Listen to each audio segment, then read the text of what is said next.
everyone, back to Pommy and Oz. Hope we're all doing really well today. It's Wednesdays midweek. Usually you've got me and the ever-excellent Leg Dog, but unfortunately due to sickness, Leg Dog's away. I've been out in the CBD doing real stuff, Carlton content. You will have seen my face quite a lot today on your televisions or your devices. So if you want to see more of me, hit the like button, hit the subscribe.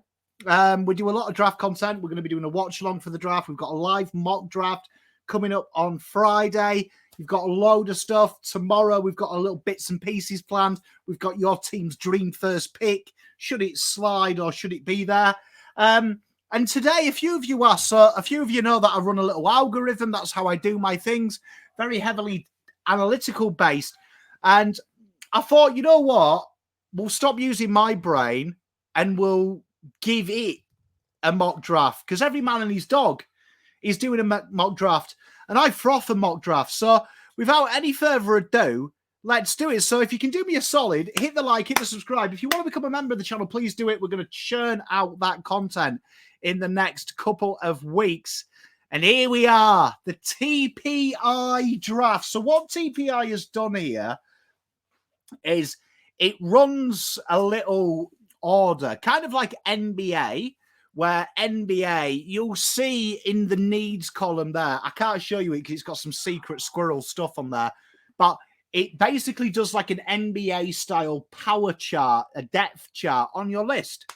And then what it does is it looks at a model of the last 20 premiers and what their lists look like.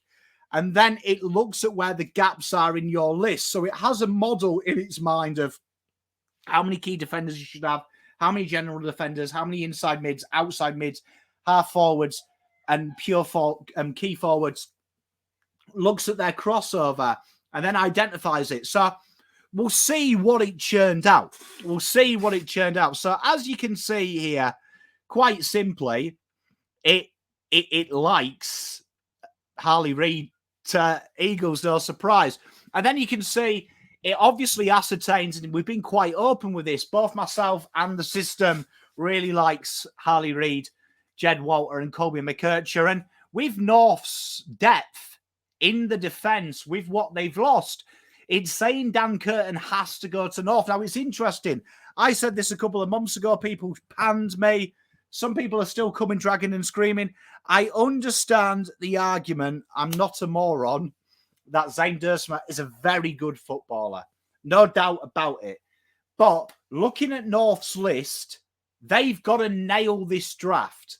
Now, you look at their list, North Melbourne has a plethora of Zane Duursma type people. There's also a guy that people have forgotten about, Harry Sheasel, that was plummeted at halfback, who was a forward mid.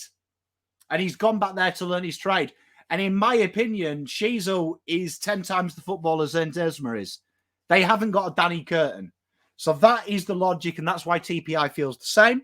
Hawthorn then takes Zane Duursma. This is a no-brainer for me. It's an obvious system. Nicky Watson joins the Dogs. Now, few people have been talking about the Dogs, saying that they need all sorts of things. I've seen some people link them with key defenders, halfback flankers. I think they've never replaced Josh Dunkley, and I think that that's a big issue with them, and TPI agrees. Nicky Watson is the closest thing that's available to that type. The wizard kicks goals from the forward half. There's definitely scope for him to become a mid a bit later on down the track, and then that's happens. And then we've got Gold Coast taking Ethan Reid match bid. Gold Coast will do that. Easily the best ruckman in the draft. He is taken. Then we've got Connor O'Sullivan going there. Now, I feel like there's a little bit in this one that they will look at Connor O'Sullivan, look at the Petty situation and cement that down. GWS surprisingly taking Nate Caddy over some others. I can see the argument. When I did my mock draft just using my gut feeling, obviously I did mine with a twist. I did trades. That was quite hard to do. Nate Caddy, for me, suits it. I look at them and I think that this would allow them then for Himmelberg to go and play purely down the back, which there's been a lot of links with Connor O'Sullivan of late as well, which I don't quite understand, because Himmelberg in his own admission wants to play defence. This suddenly opens that door, opens that conversation to make him the swingman. Geelong will be chuffed. Riley Sanders joins them. If you ever like had like a Charlie and the Chocolate Factory called it Charlie and the Geelong Midfield Factory, Riley Sanders is that player. Caleb Windsor ends up at Essendon. TPI agrees with Dodoro. Yeah, you know they're taking an outside mid. I think here it's between Darcy Wilson and Caleb Windsor, but I understand it. I really do. James Leake ends up at Adelaide. Now, I think that they've never really replaced Rory Laird off halfback, and they're such a good side. Add James Leake with his ability to play tall and small really excites me a little bit for Adelaide, and suddenly that list is looking very tasty, even more so than it is. Melbourne then would take Darcy Wilson, and suddenly Melbourne have really hit it home. They've created ethos by bringing in 2 Murray Bush Rangers. They've fulfilled 2 big needs, in my opinion, having a variety in the midfield who can swing forward and getting a pillar down the back. Remember, they've also got a young buck in the defence, in the reserves as well. Suddenly, I think they've really nailed this draft. And just based on this model here, conversation for the best draft at the end of it. Sydney, I think they really want James Leake. I think Riley Hardiman adds to what they want. I look at it and I think that that's a perfect thing. Obviously, what TPI does is historically as well what the list managers have. I forgot to mention that at the start. Now, Sauce is a sucker for a mid-forward, and Colton Tholstrup, I think, will end up at St Kilda. Adelaide will again look at that key position play. Will McCabe, keep him in South Australia.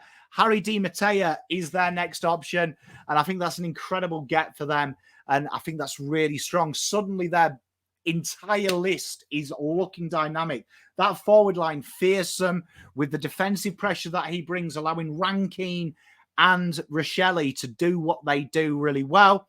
Jordan Croft, bid will come in. North Melbourne will be cheeky, knowing that they're looking to replenish their tall stocks. Will Green, next cab off the rank. I think that they're looking at a Todd Goldstein replacement. I know they've got a lot of young boys there that haven't really kicked on for mine. Will Green comes in. They've got it. GWS, they have been victims of the academy bids so many times. They go Jakey Rogers. Bid is matched. GWS take Lance Collard. North Melbourne then come into it. With their Tassie connection, Ari Schoenmaker comes in. And I look at their back line. This is basically spelling Sheasels going forward. Schoenmaker comes in with Archer Reed. They've got another forward. They're looking strong. And then Collingwood say, right, we want a midfield. And they put some cheeky bids in Graham and Cleary, replicating Stephen Silvani a few years ago. Graham Wright ruffling feathers. And he settles on Archie Roberts, who's got a lot of talent and a lot of upside and really suits the bill. Clean kicking, takes the game on with Collingwood, fits that mantra. Adelaide surprise and take Taylor Gold. You could argue that when you look at Riley O'Brien, is Thilthorpe a forward? And I think he is. I think Thilthorpe is a pure forward with a little bit of ruck tap. They've got Welshie coming in next year as well. They bring in a young ruck with a massive point of difference over Riley O'Brien. And while he's cooking and kicking ass in the seniors, if they can get this guy up there, suddenly that dynamic dual ruck role, which is why Riley was signed, could look better.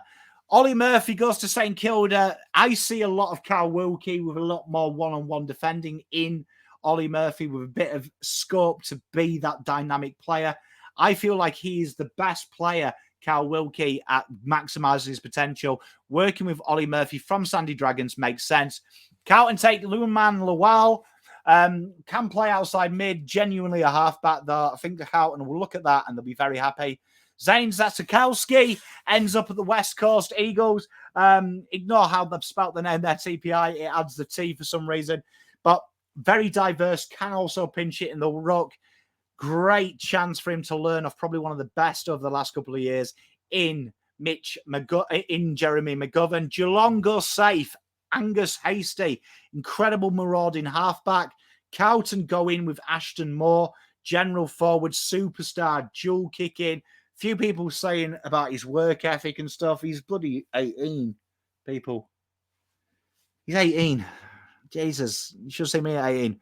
I work harder now at 38 than I did at 18. I trust you. Richmond, they take Logan Morris to get a key forward, and I think they'll really like what about Western Jets. Logan Morris, he's got very similar traits to Jack Riewoldt, and I think they'll enjoy that. Brisbane, they know what to do. They go with a general forward, Phoenix Gothard, leaving Essendon to probably take, for the first time in a long time, a player that suits the mould that they really need. And Charlie Edwards is industrious in what he does, and I think Scotty will love working with him. Collingwood take Will Dawson up next, going into 36. Now, it doesn't show here, but a few teams have passed at this stage, either because their list spots are fulfilled or because of the reports that they're taking players in the rookie draft and the promotion system. But Fremantle come in 37. They take Cone Sanchez. Essendon bring in Mitch Edwards, which might surprise people, but with Sam Draper being injured, with the depth there, with losing players out there, are they going to rely on it, or are they going to bring in another one? And I think the idea of Mitch Edwards working long-term with Sam Draper, working with our ruck department and working as a dual ruck system in the years to go by would really excite them. The Eagles will take Cooper Simpson, and for me, they need leadership there, and they can get a young captain straight away in Cooper Simpson, an absolute terrific footballer. Brisbane then go on the outside, looking at Jack Deline. He looks like a real Brisbane-type footballer. And Chu Jiaf, my boy, Hawthorn will match the bid as St Kilda have a little punt on him and end up taking another Sandy boy, Tarkin O'Leary, who really would relish working with Jack Steele, can also slide up forward. Richmond will take George Stevens, who basically is Jacob Hopper reincarnated. And I think it makes sense that they start replenishing their midfield stocks.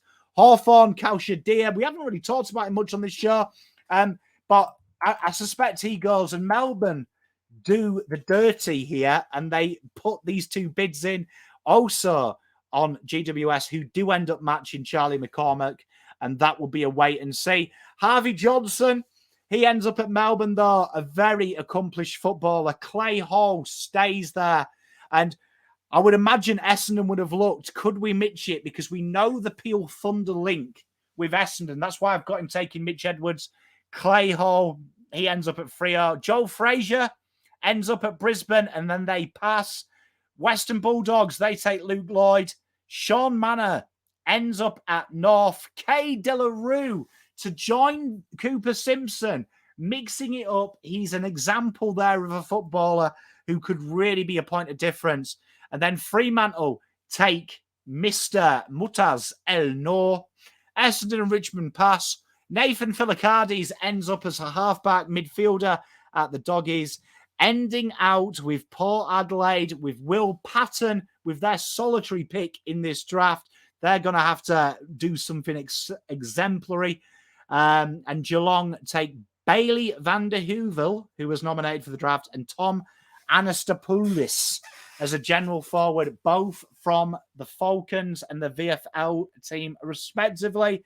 Rounded up a 58-team draft done via the suggestions of TPI, Bean, the list manager. So let me know what you think of that one. You've had a few of them. I'll be back with your club's dream pick. And let me know what you think. So hopefully you've got something out of that. If you've got any questions, please ask away. But it's a really good tool and something that I'm very proud of. So thank you very much, everyone. Look after yourselves. Palm out.